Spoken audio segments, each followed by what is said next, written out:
Support for NPR comes from Investor.gov, presenting this message. When it comes to investing, we all have questions, and Investor.gov has answers. It's your free resource for tools, tips, and information about investing. Before you invest, Investor.gov.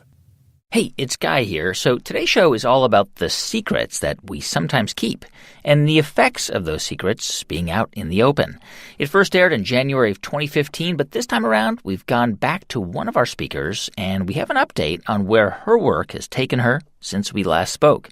She's an anti-corruption activist who tries to shed light on corporate and government corruption. This episode is called Keeping Secrets, and I hope you enjoy it. This is the TED Radio Hour. Each week, groundbreaking TED Talks. TED Talks. TED. Technology. Entertainment. Design. Is that really what it stands for? I've never known that. Delivered at TED conferences around the world. It's the gift of the human imagination. We've had to believe in impossible things. The true nature of reality beckons from just beyond. Those talks, those ideas, adapted for radio. From NPR. I'm Guy Raz. Frank Warren collects secrets right here at his home in suburban Maryland. So what time does the mail come usually? The mail comes normally between 12 and 2 o'clock. Around that time, every day. Do you know your mailman? There have been a few mail carriers. Eric is the current mail carrier. Frank walks down his driveway to what is easily the most famous mailbox in all of Germantown, Maryland. And you can see there's some writing on the mailbox. People come from all over and leave little messages on the mailbox. Sometimes I look out my window and I see people taking selfies with them in the mailbox. That's because this mailbox is where, for the last decade, every day but Sunday, Frank's gotten over 500,000 postcards, each with a secret written right on it. So here's the mail. Pretty typical mix of postcards, personal letters, bills, packages. It's pretty simple how the postcards get here. Frank asks people to send them publicly using his home address. And then he scans them and shares them on a blog that you may have heard about. It's called PostSecret. And every single day, more postcards arrive. Yeah, every day. Every day there's mail. And the secrets can take you on this emotional journey. You know, sometimes you don't know what to prepare for when you open up the mailbox. Some make you laugh, some get you emotional, some remind you of other secrets or maybe a family member. A lot of the postcards look homemade. They have cut-out letters and tape and old family photos and tracings and drawings and handwriting of all kinds. And the only thing they have in common is they're all anonymous. And Frank, he reads every single one. Can we take a look at some? Sure. Let's lay them out at the table. So even though I've been doing this for more than a decade now, I still feel like a kid Christmas morning every day. The secrets come and strangers are trusting me with these confessions they've never told anyone else before. This one looks like it's a cutout of a page from a children's book. The Giving Tree, The Giving Tree. Yeah. I had an abortion, and to this day I wonder if my baby forgives me. Wow. That's quite a secret to start with today. So a secret like that really reminds us that there's this world of hidden life and relationships and ideas and behaviors out there all the time. This one says, everyone knows a different version of me, but only I will ever know the whole story if I can remember it all. Some things are best kept secrets. Oh, wow. It's the tip of the iceberg. It's like, what's that out in the universe? The dark material that makes up 90% of what the universe is, and we can't sense it or detect it in any way. We just see how it behaves based upon the effects on other objects. This one says, I'm glad you lied because God knows I couldn't be a Mormon. There's a picture of a ballerina on this postcard. It says, I quit because seeing myself in a leotard every day was killing my self-esteem. This one says, I watched 6 of my friends get married in 2014. I'm single and don't even think about marriage. I'm happier and more in love with life than any of them. Why do you think people share secrets with you? I think in some ways they're not sharing them with me as much as they're sharing them with themselves. I've gone through postcards on this table, and I've seen pictures of circumstances. I've read stories that have reminded me of parts of my life that I buried long ago. Every day we make that decision. What do we conceal? What do we reveal? It's a very human condition. Our show today is all about keeping secrets. We all have them, small ones, embarrassing ones, scary ones. Sharing a secret can be cathartic or intimate, and keeping it buried can be corrosive. And sometimes we're not really given a choice, right? Our secrets aren't secret. Later in the show, we'll hear from journalist Glenn Greenwald on that idea. But first, back to Frank Warren, who explained in his TED Talk how PostSecret came to be. It all started with a crazy idea in November of 2004. I printed up 3,000 self-addressed postcards, just like this. They were blank on one side, and on the other side, I listed some simple instructions. I asked people to anonymously share an artful secret they'd never told anyone before. And I handed out these postcards randomly on the streets of Washington, D.C., not knowing what to expect. But soon the idea began spreading virally. People began to buy their own postcards and make their own postcards. I started receiving secrets in my home mailbox, not just with postmarks from Washington, D.C., but from Texas, California, Vancouver, New Zealand, Iraq. Soon my crazy idea didn't seem so crazy. Secrets can remind us of the countless human dramas of frailty and heroism playing out silently in the lives of people all around us, even now. What I'd like to do now is share with you a very special handful of secrets from that collection, starting with this one.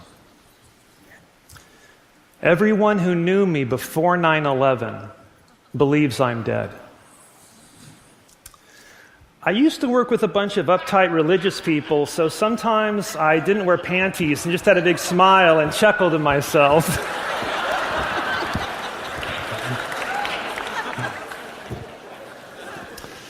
Inside this envelope is the ripped-up remains of a suicide note I didn't use. I feel like the happiest person on earth now. That Saturday when you wondered where I was, well, I was getting your ring. It's in my pocket right now.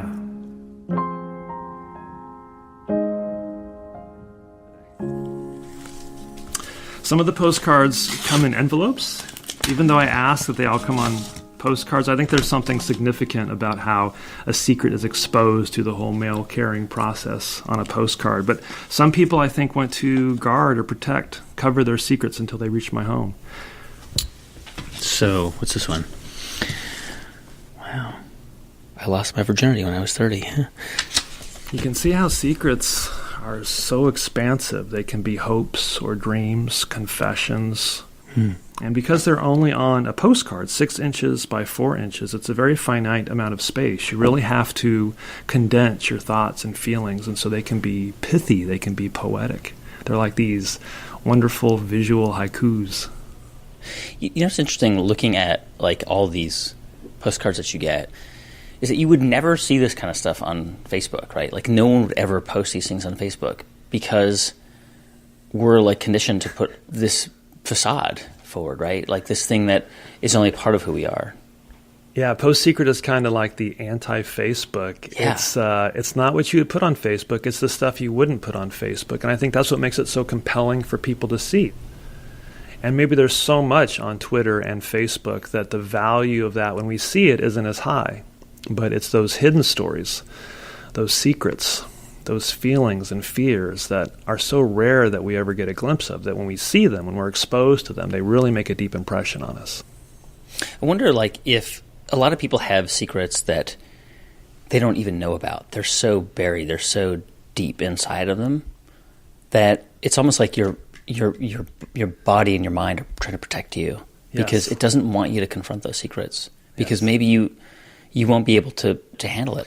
One of the saddest things I've learned in this project is how in many ways the secrets that we're keeping aren't the greatest burden. They're not the ones constricting and restricting us. It's all the energy that we put into concealing them, the walls and barriers we develop between not just us and other people, but who we are and who we accept about who we are. And so for me, I think it's great to see somebody share a secret and see that feeling of not just letting the secret out, but also all that guardedness, all the defensives that were installed to protect that secret.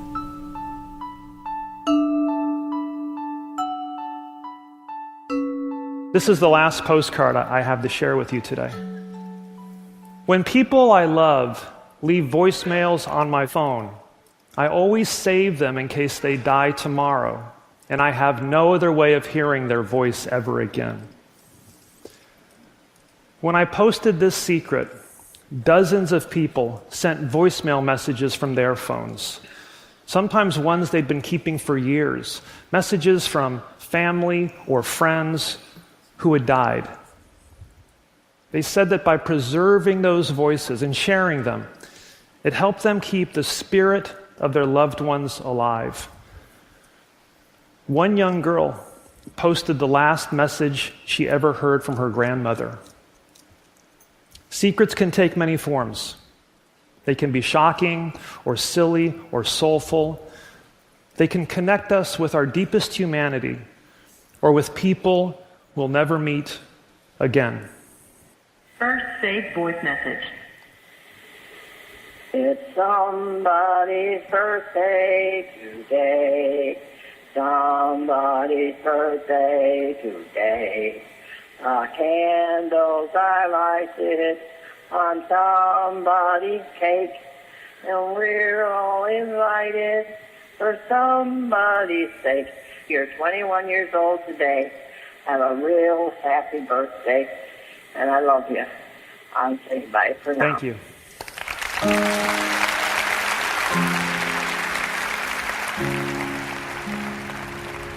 So after Frank Warren collects all those postcards from his mailbox, he scans some of them to post on PostSecret.com.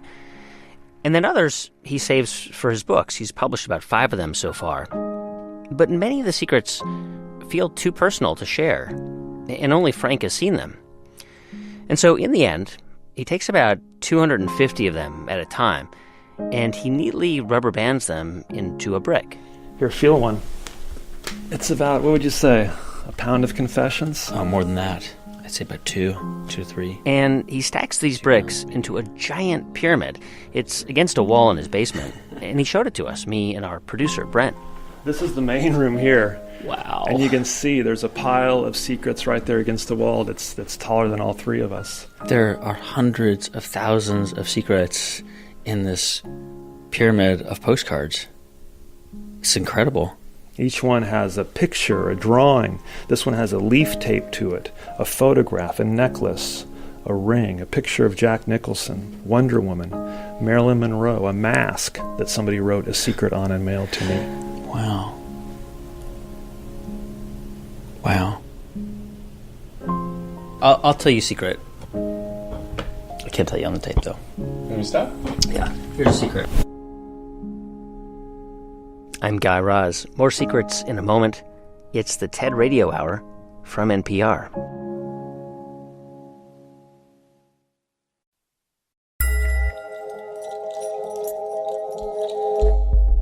Hey everyone, just a quick thanks to 2 of our sponsors who help make this podcast possible. First, to Zoom. When you can't be there in person, Zoom. Zoom is used by millions to connect face-to-face, across town or around the world. Share files, video, anything, and connect through any device, desktop, laptop, tablet, smartphone, or conference room system. Zoom video conferencing, Zoom rooms, Zoom video webinars, and Zoom phone lets you do business at the speed of Zoom. Visit Zoom online to set up your free account today. Meet happy with Zoom. Thanks also to BetterHelp. BetterHelp offers licensed professional counselors who specialize in issues such as depression, stress, anxiety, and more. Connect with your professional counselor in a safe and private online environment at your convenience. Get help at your own time and your own pace. Schedule secure video or phone sessions, plus chat and text with your therapist. Visit betterhelp.com/radiohour to learn more. We're back with a new season of Rough Translation. Yeah. And this time, we are following people who break the rules. I mean, lying is part of the business. In my opinion, the best revenge against ISIS is to be humane. Am I supposed to punch her? Yeah. New episodes every other Wednesday. Subscribe.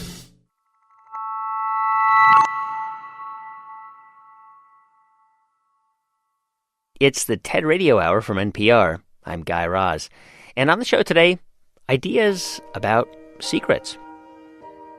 A few weeks into her freshman year at Ohio State, Ash Beckham kissed a woman for the first time. All of a sudden, everything made sense. I was like, this is what love songs are about. It's like the world of romance and love all of a sudden made sense. So it must have been amazing. I mean, on campus, you were pretty open about it? Oh, no, I actively tried to hide it. So I kind of had my straight world and my gay world, and those two worlds didn't meet. Like you were secretly dating a woman and very few people knew. Oh, like that woman and I. Okay, so this is all about 25 years ago. The world was a different place. There was no Ellen DeGeneres. There was no media portrayal of lesbian women. There were these kind of like negative stereotypes, if they existed at all. And Ash was scared because it wasn't just the secret about being gay that she was keeping. It was how being gay made her so much happier. To not be able to share the great things that were happening in my life with my parents became really hard for me. And when she'd go home at Thanksgiving or Christmas and see her family, she'd steer the conversation to things like weather or TV shows because the fear of being judged was so powerful that she just couldn't talk about her secret.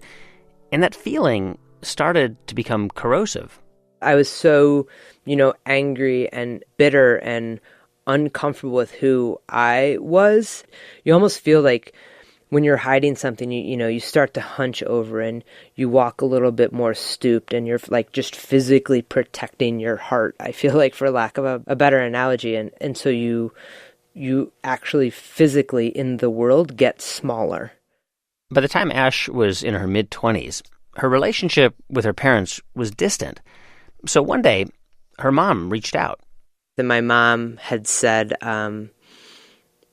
things seem different. What's different? What's going on? And we don't talk about anything anymore, and we don't talk about anything that's important, and I feel like you're cutting us out of your life.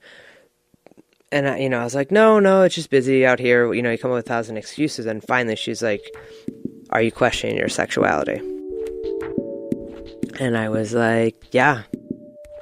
And just like that, the secret wasn't secret anymore. It was an incredible feeling. But in some ways, it was just the beginning, because Ash Beckham was still learning how to be open about who she was. Here's part of her story from the TED stage.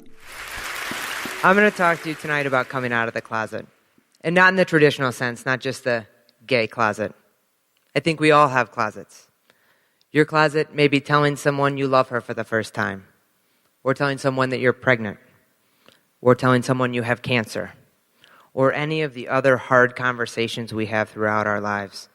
All a closet is a hard conversation. And although our topics may vary tremendously, the experience of being in and coming out of the closet is universal. It is scary, and we hate it, and it needs to be done. Several years ago, I was working at the Southside Walnut Cafe, and during my time there, I would go through phases of militant lesbian intensity. Not shaving my armpits, quoting Ani DeFranco lyrics as gospel, and depending on the bagginess of my cargo shorts and how recently I had shaved my head, the question would often be sprung on me, usually by a little kid. Are you a boy or are you a girl? and there would be an awkward silence at the table. I'd clench my jaw a little tighter, hold my coffee pot with a little more vengeance. The dad would awkwardly shuffle his newspaper, and the mom would shoot a chilling stare at her kid. But I would say nothing, and I would seethe inside. And it got to the point that every time I walked up to a table that had a kid anywhere between 3 and 10 years old, I was ready to fight. And that is a terrible feeling. So I promised myself the next time I would say something, I would have that hard conversation. So within a matter of weeks, it happens again. Are you a boy or are you a girl? Familiar silence, but this time I'm ready. And I am about to go all Women's Studies 101 on this table. I've got my Betty Friedan quotes. I've got my Gloria Steinem quotes. I even got this little bit from Vagina Monologues I'm going to do. So I take a deep breath, and I look down, and staring back at me is a 4-year-old girl in a pink dress. Not a challenge to a feminist duel, just a kid with a question. Are you a boy or are you a girl? So I take another deep breath, squat down next to her and say, hey, I know it's kind of confusing. My hair is short like a boy's and I wear boys' clothes, but I'm a girl. And you know how sometimes you like to wear a pink dress and sometimes you like to wear your comfy jammies? Well, I'm more of a comfy jammies kind of girl. And this kid looks me dead in the eye without missing a beat and says, my favorite pajamas are purple with fish. Can I get a pancake, please? And that was it. Just, oh, okay, you're a girl. How about that pancake? I wonder if, in some ways, like, you're freer if you don't have any secrets. Like, if it's all out there, then it's like nobody can sort of hold anything over you, you know? Right. If you just are who you are in the world, I think there is a huge freedom to being authentically who you are, and that a lot of ways, you know, if you're limited in your ability to openly and honestly and authentically express yourself, your output to the world is less. There's a net loss to energy being put in a closet. Do you think we keep secrets to protect ourselves? Oh, absolutely. A secret typically is holding what you perceive as one of your imperfections, and those secrets are like the nitty-gritty of what's going on. Like, those end up being your scars, the stuff that you would like Photoshop out of your life if you could, but it's just who you genuinely are. And you find out that the people that you interact with on a daily basis or care about do have these imperfections. That empowers people to show theirs too.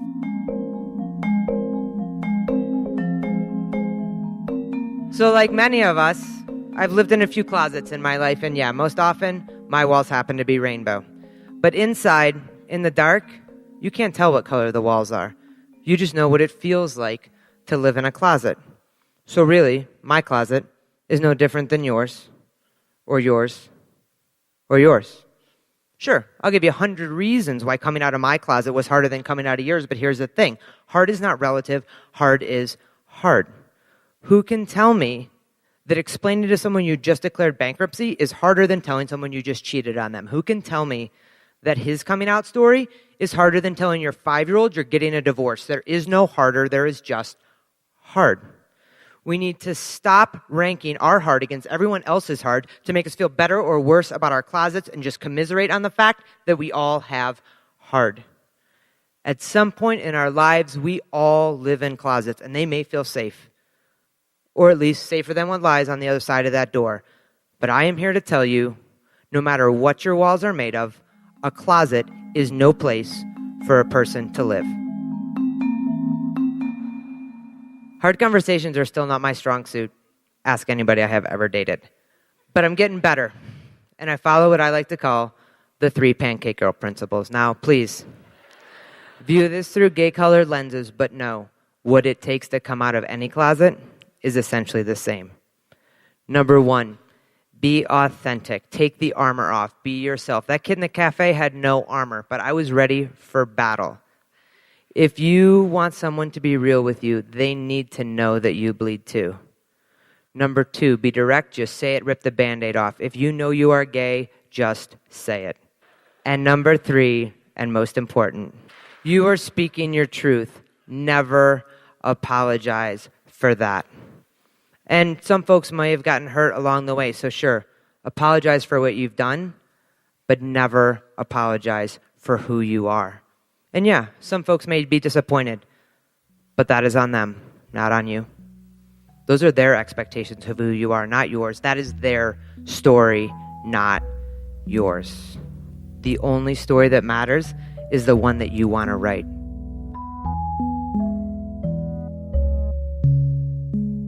I mean, it sounds almost too simple, but revealing a secret, can really change your life.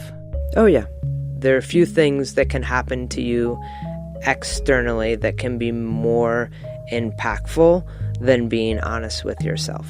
Me finally coming out changed the course of my life. And when you kind of give yourself permission to be who you are, the impact that has on everything from your physical stature to your emotional health to your physical well-being to the people you bring into your life, there is nothing more impactful than giving yourself permission to do that.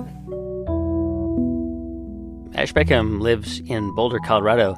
Check out her full talk at ted.npr.org. By the way, Ash recently revealed another secret.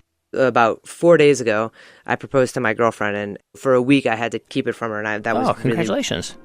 Oh, thank you. She said yes, so I was excited.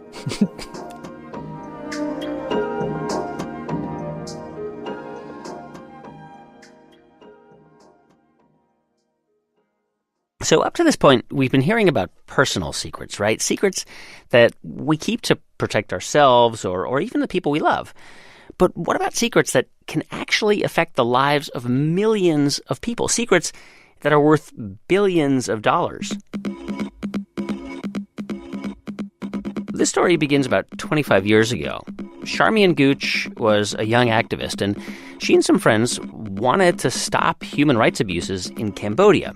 And they suspected that the brutal Khmer Rouge regime in that country was funding itself by trading in illegal timber. So Charmian and the activists went to Cambodia with their own secret. They pretended they were timber buyers. Did anybody ever suspect that you were not timber buyers? Yes, a couple of times, a few times we had to sort of make a run for it back to the car and get out of there. We had a sort of few little codes for if things weren't going well.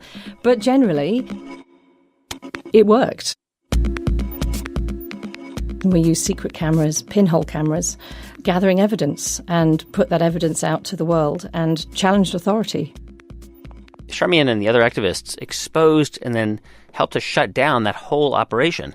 And eventually, they formed a group. They're now called Global Witness. And that was the beginning of a mission to expose the secrets of corruption. Tell me about what you did in Angola in 1997. You went there as a tourist or a buyer, or what was how did you do that? I had a different cover story, which to this day I don't think the Angolan government ever worked out what my story was. What did you do? When you flew down there, you just said you're there as a tourist, or? I'm obviously not answering the question. Oh, I see, right. Got it. Give it to me. Okay, remember, Charmian was there to expose a dark secret. You are here to help us in our struggle against the government. I'm here to do business with Commander Zero, all right? You might remember the movie Blood Diamond. Leonardo DiCaprio plays a character who buys diamonds from violent rebel groups in Africa. Well, Charmian's secret operation helped expose the illegal diamond trade. I was just trying to understand how it was that diamonds were involved in funding a very long-running civil war in Angola. According to a devastating report by Global Witness, these stones are being used to purchase arms and finance civil war. And Global Witness has been doing this kind of stuff for 20 years now. And we look at that nexus where environmental destruction, corruption, conflict, and natural resources all collide together. Charmian Gooch and her team fight to expose all kinds of corporate secrets for one very simple reason. If you're in a country that more than 70% of the population are below the poverty line, they're trying to get by on a couple of dollars a day, and then you find out somewhere down the line that your president or the cronies around him have made some massive minerals deal, an oil, gas, or some other minerals deal, how does that make you feel? It's not an okay way, it's not a fair way to do business, and that has to be challenged and is being challenged. In her TED Talk, Charmian Gooch focused on a particular kind of secret, one that she thinks is especially problematic. I've come here today to talk to you about a problem. It's a very simple yet devastating problem, one that spans the globe and is affecting all of us. The problem is anonymous companies. It sounds like a really dry and technical thing, doesn't it? But anonymous companies are making it difficult and sometimes impossible to find out the actual human beings responsible, sometimes for really terrible crimes. So many of the countries rich in natural resources like oil or diamonds are home to some of the poorest and most dispossessed people on the planet. And much of this injustice is made possible by currently accepted business practices. And one of these is anonymous companies. Now, we've come up against anonymous companies in lots of our investigations, like in the Democratic Republic of Congo, where we exposed how secretive deals involving anonymous companies had deprived the citizens of one of the poorest countries on the planet of well over $1 billion. That's twice the country's health and education budget combined. Or in Liberia, where an international predatory logging company used front companies as it attempted to grab a really huge chunk of Liberia's unique forests. Or political corruption in Sarawak, Malaysia, which has led to the destruction of much of its forests. Well, that uses anonymous companies too. We secretly filmed some of the family of the former chief minister and a lawyer as they told our undercover investigator exactly how these dubious deals are done using such companies. And the awful thing is, there are so many other examples out there from all walks of life. Can you describe a company that we would have heard of, that we know of, and that there might be evidence that even that company at the highest levels knew what was going on? I could talk about this interesting deal where Shell and the Italian oil company Eni paid just over $1 billion for the rights to an oil block in Nigeria. They paid those $1 billion, $1.1 billion, to the Nigerian government. And then the Nigerian government transferred exactly the same amount into a front company. Owned by a government official? It appears to be the case. A Nigerian oil minister. That money went off into a whole lot more shell companies. And that's where it becomes very hard to know who actually really and ultimately benefited. So we, Global Witness and others, found all sorts of emails from senior people within both of those big oil companies talking about meetings and money, and it was very, very hard, if not simply incredible, to believe that big, complex, sophisticated multinational oil companies didn't understand who they were really doing business with. That's Charmian Gooch. When we come back in just a moment, we'll hear more from Charmian about how things have changed in the 4 years since we spoke with her, and the ways secrecy influences not only the government, but also people like you and me. And if you're listening on the radio, you can always hear the show whenever and wherever you are by subscribing to our podcast. It's easy. Just tap on the podcast app on your smartphone and look for TED Radio Hour. And, of course, hit subscribe. I'm Guy Raz, and this is the TED Radio Hour from NPR.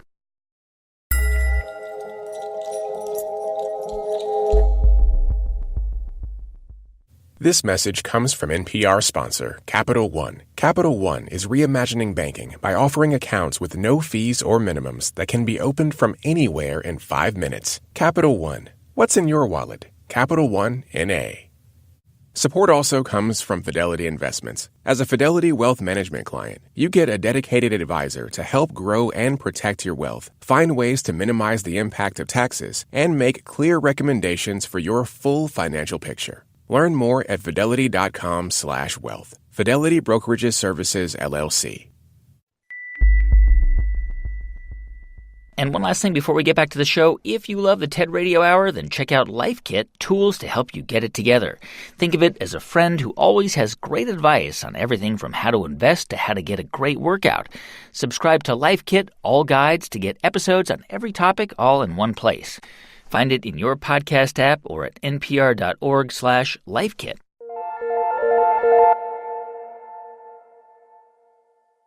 It's the TED Radio Hour from NPR. I'm Guy Raz. And on the show today, ideas about keeping secrets. So before the break, we were hearing from Charmian Gooch, who fights corruption around the world. Now, since we last spoke with Charmian, the world has changed. And it seems like corporate and government corruption has just gotten worse, right? Is it the bleakest time ever, effectively, is what you're asking? Is it the bleakest time ever? I think it's unprecedented. I just can't remember a time where everything was rushing so fast and so unpredictably. I mean, people ask me about Brexit. We're all scratching our heads at how it can have gotten to such a state. And the one thing I know is I don't have a clue what's going to happen next. And I think that really holds true globally. Yeah.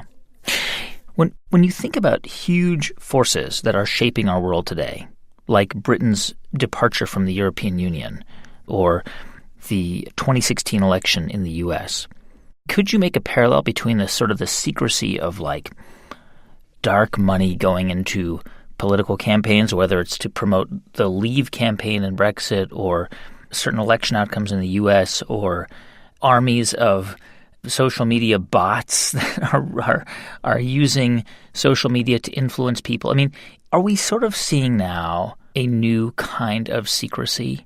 It's an interesting question. And I think that corruption has many, many masks, many approaches of doing what it does. I think we're seeing the exploring of the misuse of new technology, social media platforms, ways of moving money, ways of creating so-called public voices. And I think we're sort of seeing the inevitable flexing of that, really, as people see how it can be misused. And I think the fact that we're talking about it, and the fact that a lot of organisations, a lot of journalists are investigating it and reporting on it is a really good thing, because I think it's dragging it out into the open. I want to ask you about secrets. I mean, do you think it has become more difficult for corporations to behave in devious and secretive ways today than it was 5 years ago or 10 years ago? Or do you think it's actually easier? Well, I think corporations are beginning to realise there's a higher risk of getting caught, and that what is being considered acceptable is changing. But in terms of your broader question, is it easier? Well, I would say it's getting harder, because in the 5 years since we spoke, it's going to be the law in, across the whole of the European Union, which is 28 countries, for public registries of who are the beneficial owners, who are the actual real people who own companies. And that was a major step forward. And in America, I mean, despite the massive change in sort of political climate, 5 years ago, maybe a handful of Republicans understood the problem of anonymous companies. And, last year there were about 6 committees led by Republicans that were looking at the problem of anonymous companies across a whole swathes of American life. So I think there's been a huge shift in America itself. So is there a change? Has it got harder for companies to keep secrets? There's more of a spotlight, and things have changed. I mean, certainly in terms of that campaign. And I think also, yes, there is the whole kind of dark market and all of the potential for online crime, but also online tools for tracking what companies are doing, for crunching through millions of data points and drawing out information, have got stronger and better than ever. So I think things are getting better.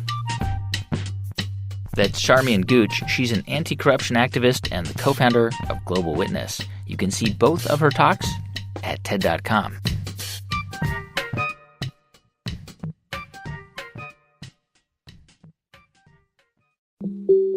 So with all the ways that we can be tracked now, and like our secrets can be tracked, how do we stay below the radar?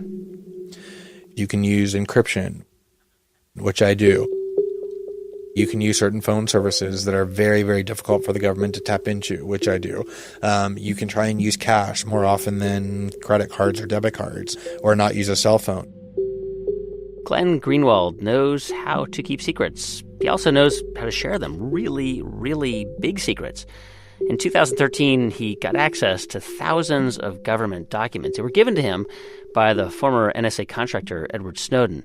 And in those documents, lots of things governments around the world did not want us to know about how they were gathering massive amounts of cell phone and internet data about us. So why should you care?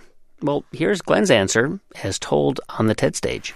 There is an entire genre of YouTube videos devoted to an experience which I am certain that everyone in this room has had. It entails an individual who, thinking they're alone, engages in some expressive behavior, wild singing, gyrating, dancing, some mild sexual activity, only to discover that, in fact, they are not alone, that there's a person watching and lurking, the discovery of which causes them to immediately cease what they're doing in horror. The sense of shame and humiliation in their face is palpable. It's the sense of, this is something I'm willing to do only if no one else is watching. This is the crux of the work on which I have been singularly focused, the question of why privacy matters, a question that has arisen in the context of a global debate enabled by the revelations of Edward Snowden that the United States and its partners, unbeknownst to the entire world, has converted the internet, once heralded as an unprecedented tool of liberation and democratization, into an unprecedented zone of mass indiscriminate surveillance.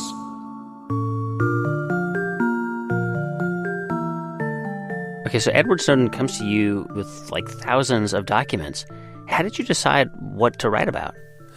When Edward Snowden came to us, he essentially said that, he had the ability, obviously, to take all of those documents and simply upload them onto the internet. And he said he did not want to do that he instead wanted every document subjected to the standard journalistic test, which is, does the public interest of publishing them outweigh the potential harm that you might cause by doing so?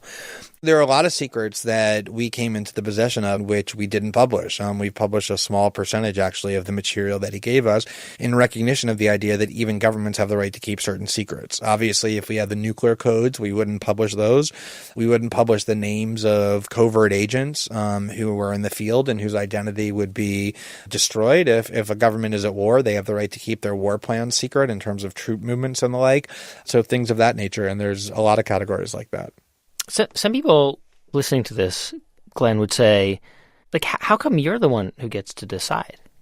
Well, first of all, I think it's important to recognize that, if you're a responsible journalist, you're never actually making that choice by yourself. There's always, even if people within the news organization all agree in the beginning that it's something that should be published, we encourage people to take the position that it shouldn't be published just so we can have the debate. But then we also go to the government and we invite the government to make their best case about why specific information shouldn't be published. And although we usually reject their request not to publish, there have been a couple of occasions when they've offered persuasive rationale and we didn't. I mean, so you've never been in a position where you thought after the fact, I shouldn't have done that. Like, that's a secret I should not have reported. No, definitely not. Like, when I lay awake at night wondering whether I made the right decisions, what bothers me way more is not the question of whether I published too much. It's whether or not we've published enough. There is a very common sentiment, even among people who are uncomfortable with mass surveillance, which says that only people who are engaged in bad acts have a reason to want to hide and to care about their privacy.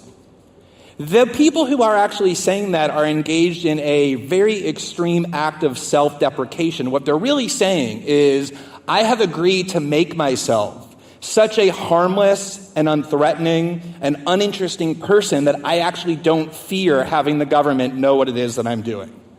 This mindset has found what I think is its purest expression in a 2009 interview with the longtime CEO of Google, Eric Schmidt, who, when asked about all the different ways his company is causing invasions of privacy for hundreds of millions of people around the world, said this. He said, if you're doing something that you don't want other people to know, maybe you shouldn't be doing it in the first place.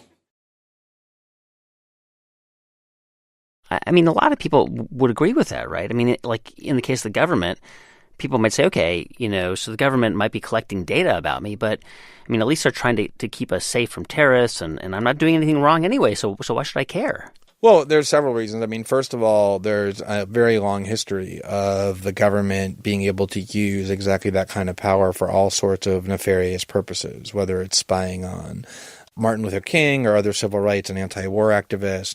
So even if you're not somebody who is a civil rights leader or who wants to be an activist for democracy, you have a really strong interest in having the people who are being able to do those things without fear that they're being monitored and blackmailed.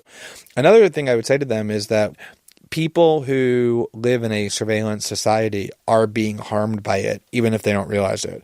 If you're alone in the bedroom or the bathroom and you're singing in the shower, you're willing to be really expressive. But if you realize that somebody's actually able to see what you're doing, you become much more restrained. And that's a trivial example, but it shows the harm of living in a surveillance state, even if you're somebody who doesn't think that harm exists. I mean, the thing is that like people voluntarily give up secrets every day, right? I mean, they like feed tons of data points into Facebook. I mean, so couldn't you argue that nothing is really secret anymore? No, I don't think you can argue that. I think that it's certainly true that part of what we are social animals, which means we do have a necessity for other people to know what we're thinking and doing and achieving, which is why people who are put into solitary confinement go insane, because it's just such a violation of the human condition.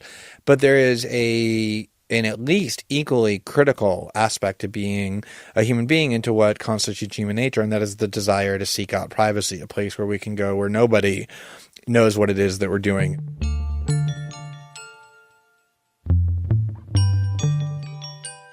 Over the last 16 months, as I've debated this issue around the world, every single time somebody has said to me, I don't really worry about invasions of privacy because I don't have anything to hide, I always say the same thing to them. I get out a pen, I write down my email address. I say, here's my email address. What I want you to do when you get home is email me the passwords to all of your email accounts. Not just the nice, respectable work one in your name, but all of them. Because I want to be able to just troll through what it is you're doing online, read what I want to read, and publish whatever I find interesting. After all, if you're not a bad person, if you're doing nothing wrong, you should have nothing to hide. Not a single person has taken me up on that offer. I check that email account religiously all the time. It's a very desolate place. And there's a reason for that, which is that we as human beings, even those of us who in words disclaim the importance of our own privacy, instinctively understand the profound importance of it. There are all sorts of things that we do and think that we're willing to tell our physician or our lawyer or our psychologist or our spouse or our best friend that we would be mortified for the rest of the world to learn.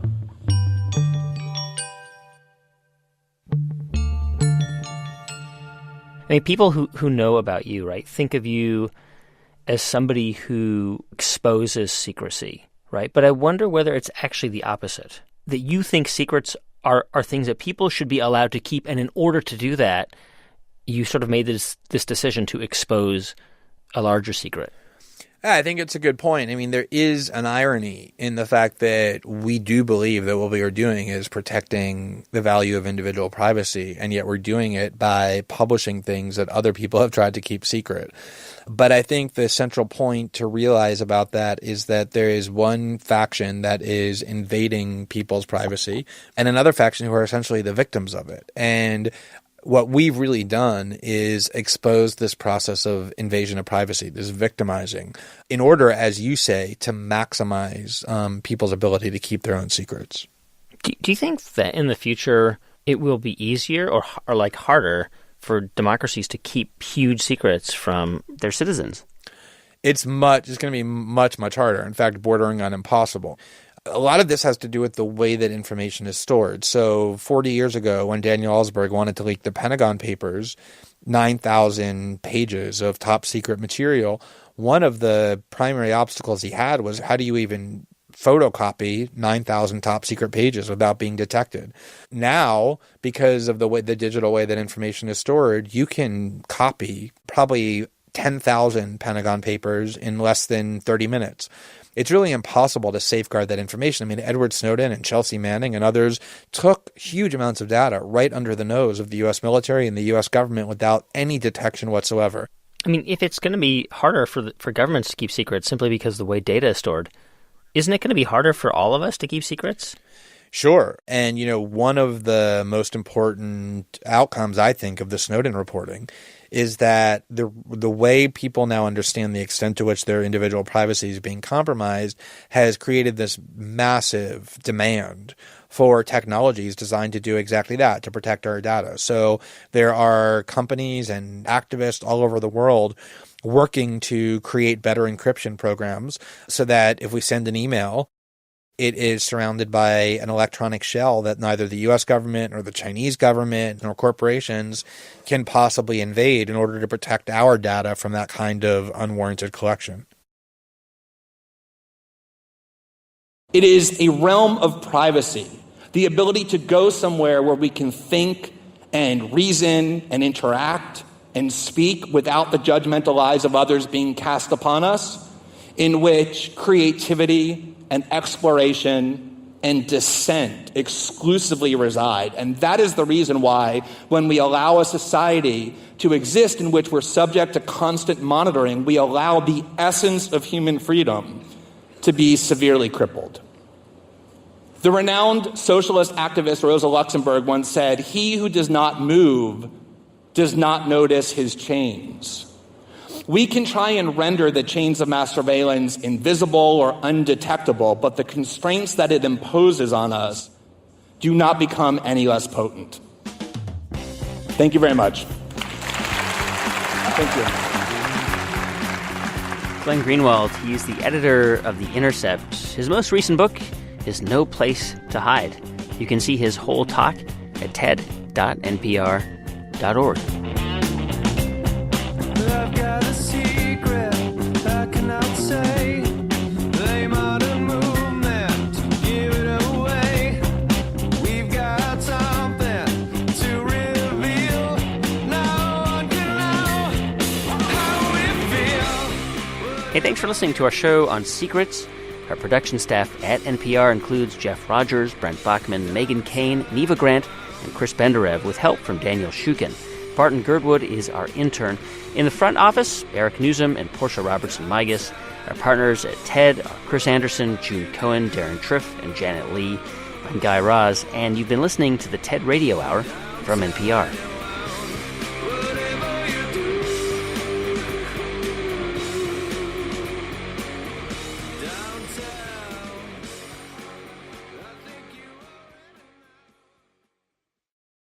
Support for this podcast and the following message come from the Economic Development Authority of Fairfax County, Virginia, where 1 in 4 jobs are in technology sectors and where nearly 60% of adults have college degrees.